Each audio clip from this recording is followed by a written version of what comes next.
The candle in his hand shone upon his eager, stooping face, and told me at a glance that something was amiss.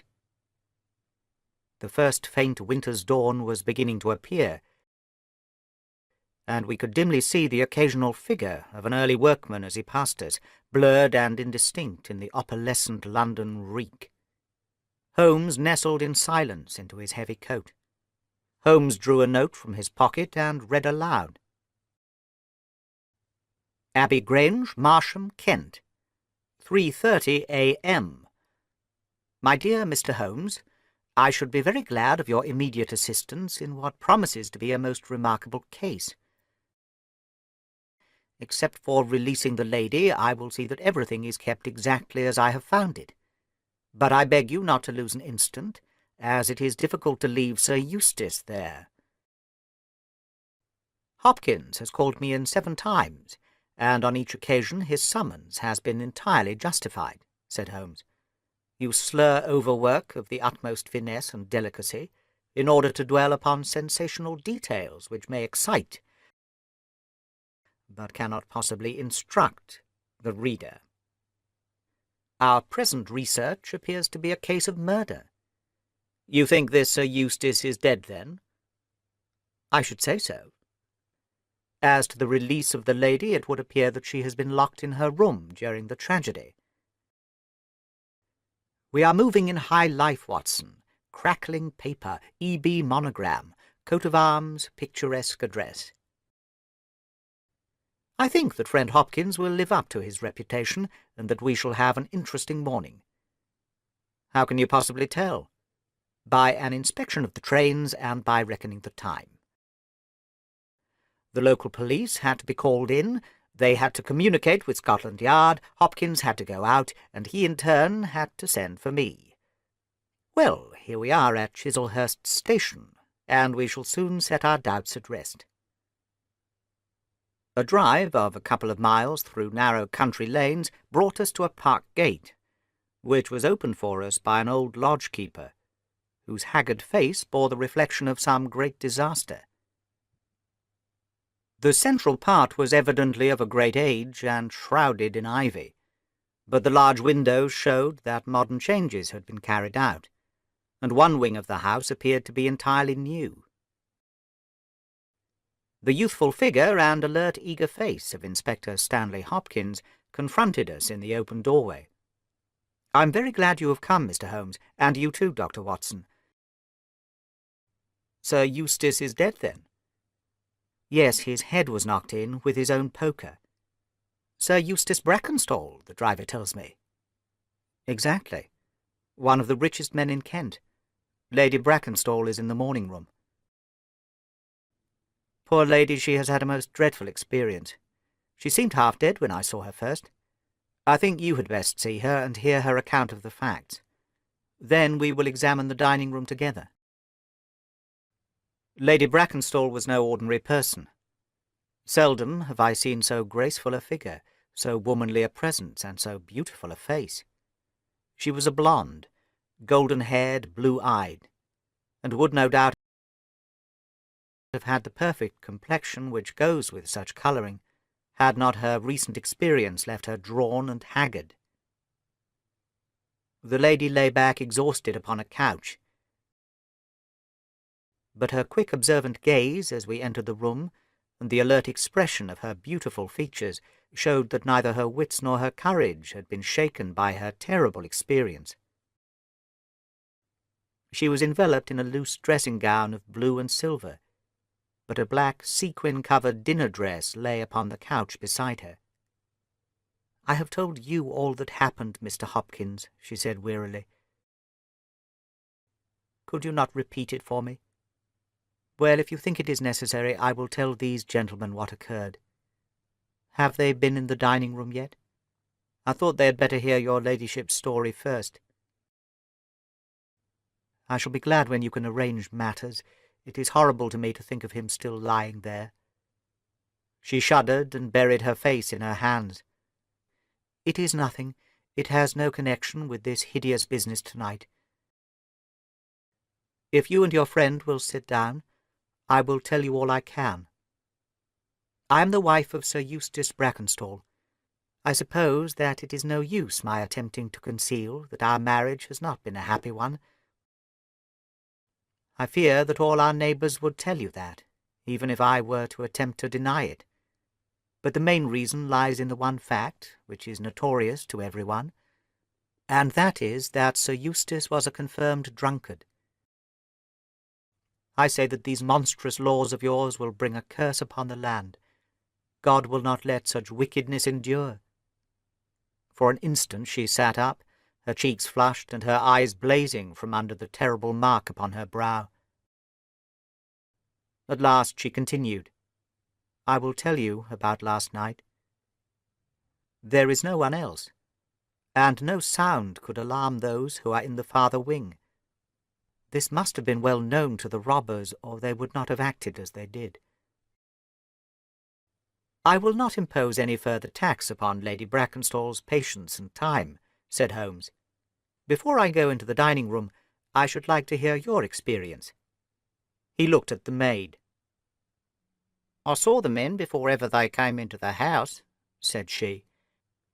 She has been with her all her life, said Hopkins, nursed her as a baby, and came with her to England when they first left Australia 18 months ago. Teresa Wright is her name, and the kind of maid you don't pick up nowadays. This way, Mr. Holmes, if you please. The keen interest had passed out of Holmes's expressive face, and I knew that with the mystery all the charm of the case had departed. There still remained an arrest to be effected, but what were these commonplace rogues that he should soil his hands with them? An abstruse and learned specialist who finds that he has been called in for a case of measles would experience something of the annoyance which I read in my friend's eyes.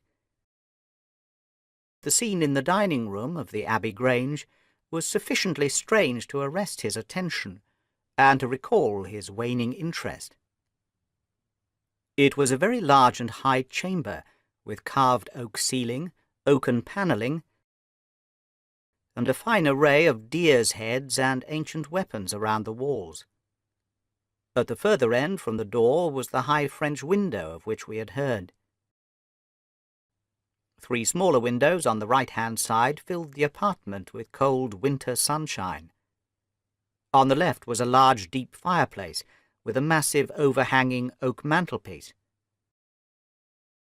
Beside the fireplace was a heavy oaken chair, with arms and crossbars at the bottom. In and out, through the open woodwork, was woven a crimson cord, which was secured at each side to the crosspiece below. In releasing the lady, the cord had been slipped off her, but the knots with which it had been secured still remained. These details only struck our attention afterwards, for our thoughts were entirely absorbed by the terrible object which lay upon the tiger-skin hearthrug in front of the fire. It was the body of a tall, well-made man, about 40 years of age. He lay upon his back, his face upturned, with his white teeth grinning through his short black beard.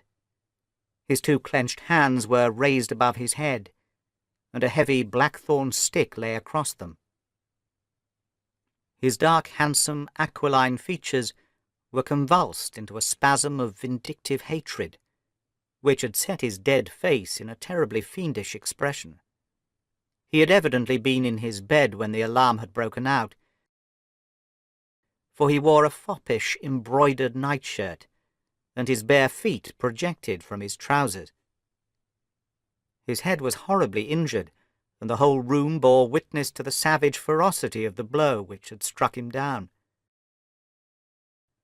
Beside him lay the heavy poker, bent into a curve by the concussion. Holmes examined both it and the indescribable wreck which it had wrought. "He must be a powerful man, this elder Randall," he remarked. Then he carefully scrutinized the broken and frayed end where it had snapped off, when the burglar had dragged it down. "When this was pulled down, the bell in the kitchen must have rung loudly," he remarked. The bottle stood near them, 2/3 full, and beside it lay a long, deeply stained cork. Its appearance, and the dust upon the bottle, showed that it was no common vintage which the murderers had enjoyed. He had lost his listless expression, and again I saw an alert light of interest in his keen, deep-set eyes.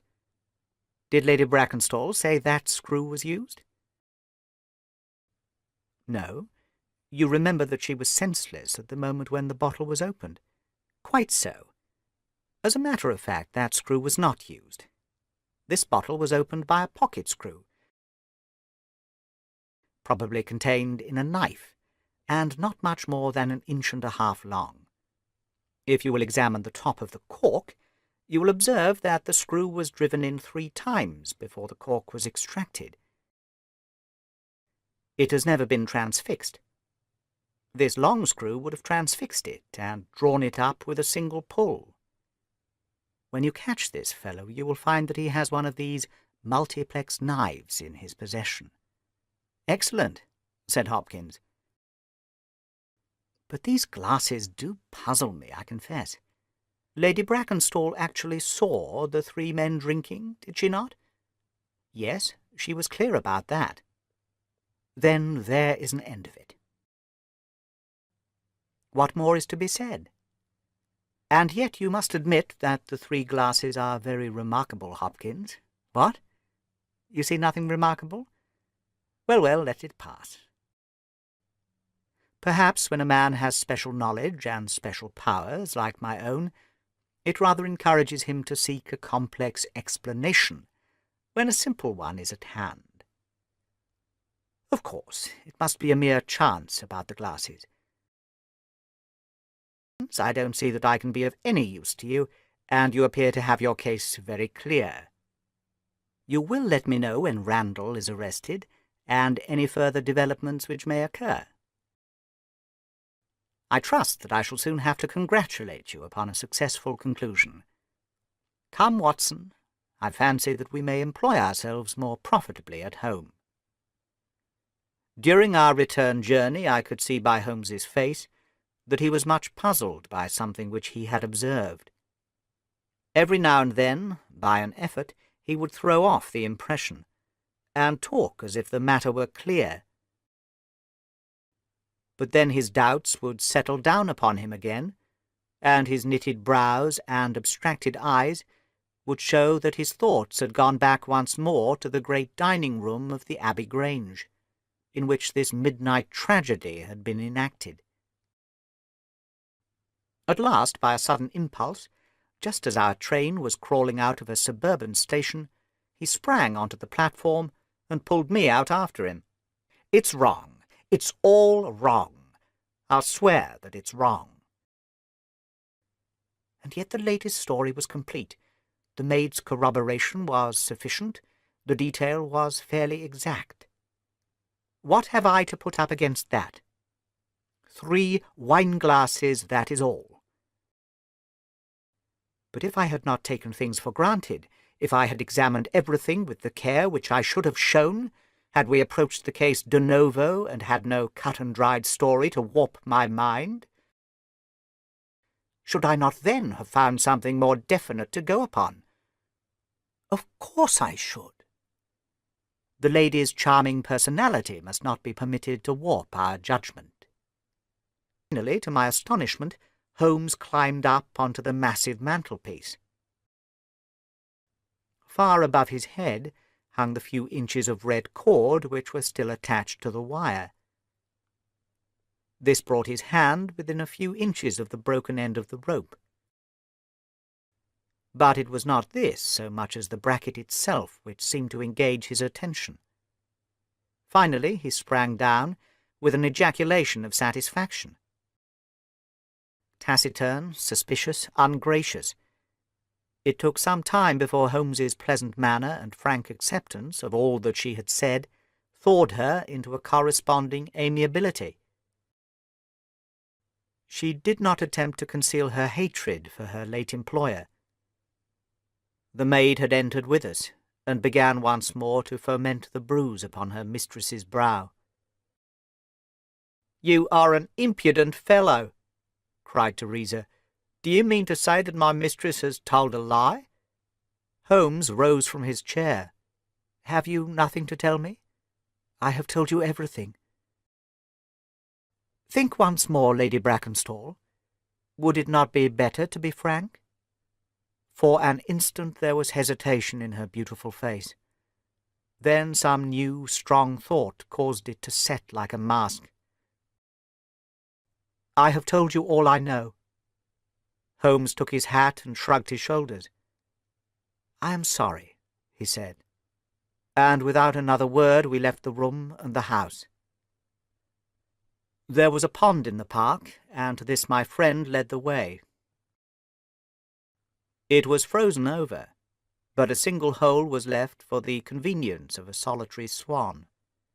Holmes gazed at it, and then passed on to the lodge gate. There he scribbled a short note for Stanley Hopkins, and left it with the lodge-keeper. It may be a hit, or it may be a miss, but we are bound to do something for friend Hopkins, just to justify this second visit," said he. "I will not quite take him into my confidence yet.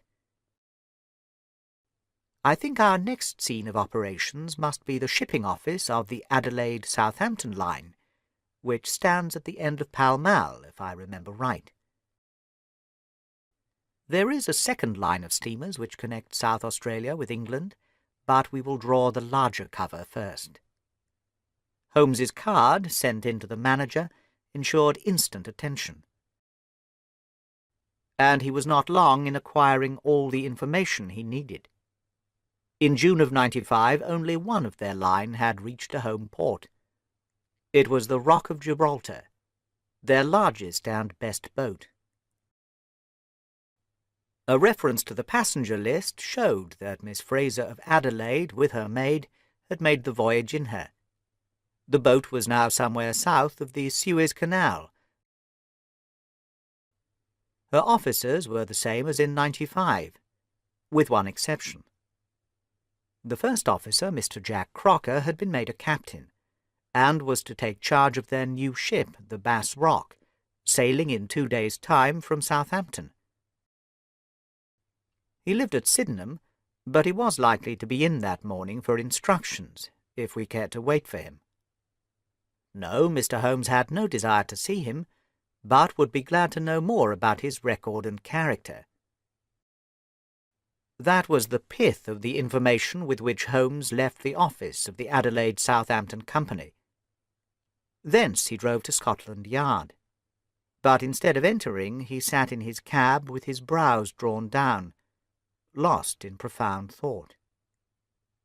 Finally he drove round to the Charing Cross Telegraph Office, sent off a message, and then, at last, we made for Baker Street once more. "No, I couldn't do it, Watson," said he as we re-entered our room.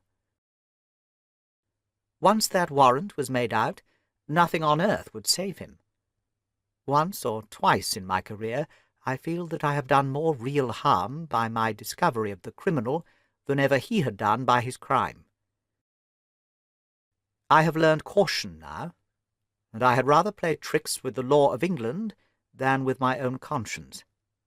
Let us know a little more before we act. Before evening we had a visit from Inspector Stanley Hopkins. He had lit his pipe and held his slippered feet to the cheerful blaze of the fire.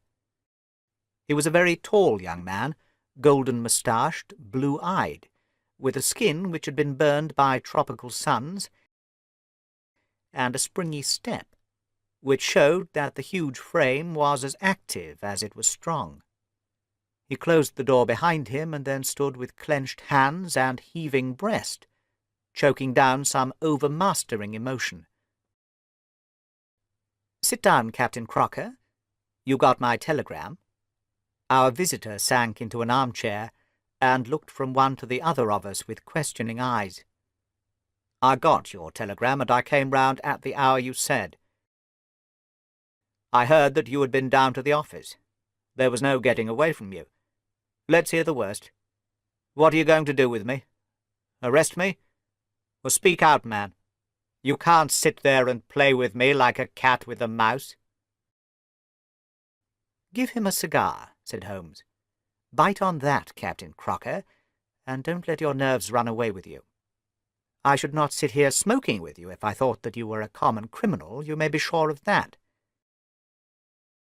Be frank with me, and we may do some good.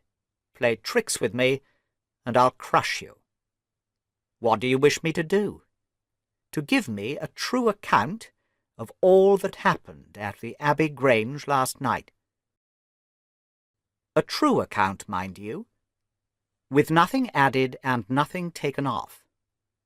I know so much already that if you go 1 inch off the straight, I'll blow this police whistle from my window, and the affair goes out of my hands forever." The sailor thought for a little. Then he struck his leg with his great sunburned hand.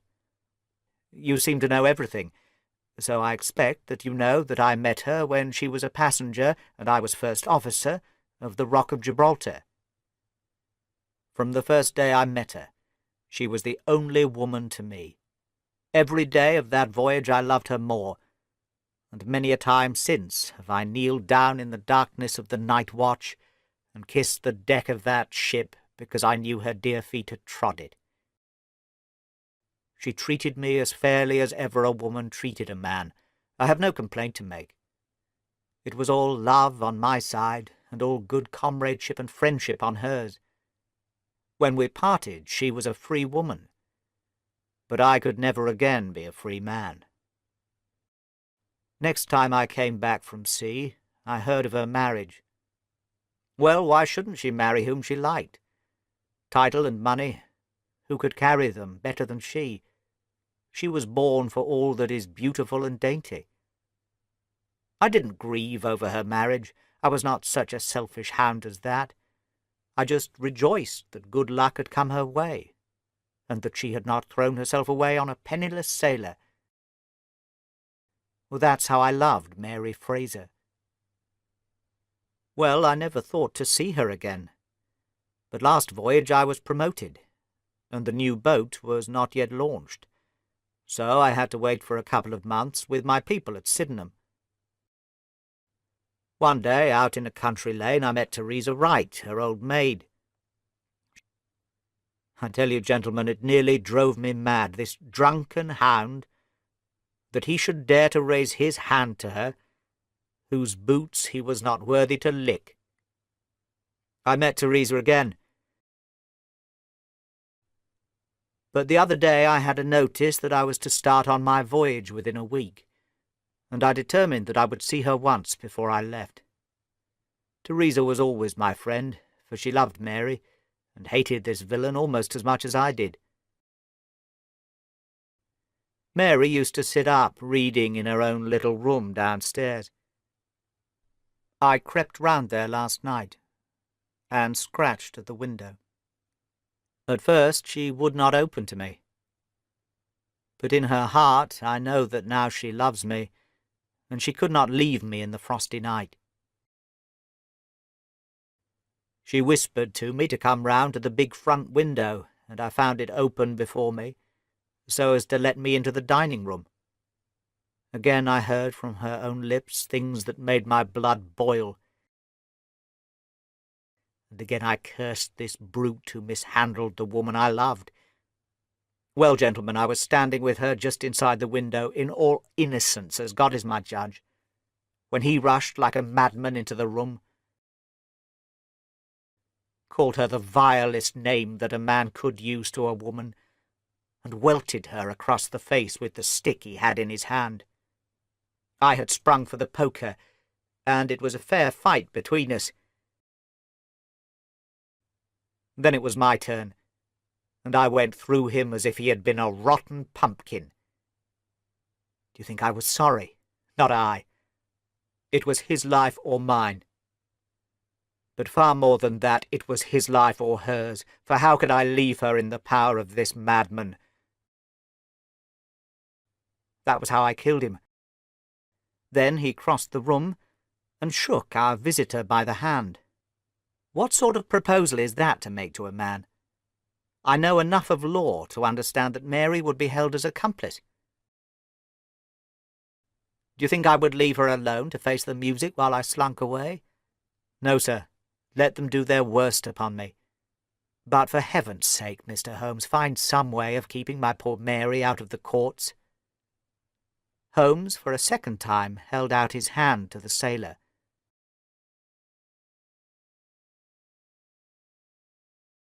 Thank you for watching this video. Please like, share and subscribe to the channel to see the latest videos. Thank you.